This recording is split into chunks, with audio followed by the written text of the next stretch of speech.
વાતે થઈ છે. જરૂરી નથી કે સ્કૂટી લઈને આવી પછી ઓલી લાવે ને ઓલી લાવે ને ઓલી. મા બાપની પરિસ્થિતિ સમજો. મોંઘવારી કેટલી હતી તમને ખબર છે? એક ઘરમાં 5 સભ્યો હોય ને 50,000 રૂપિયા એક મહિને જોઈએ.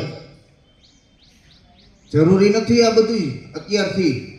પછી તમારા જીવન ધોરણ ઊંચા થતા જશે અને જીવનમાં એવી પરિસ્થિતિ આવશે ને તો આપણે ગેરમાર્ગે દોડાઈશું.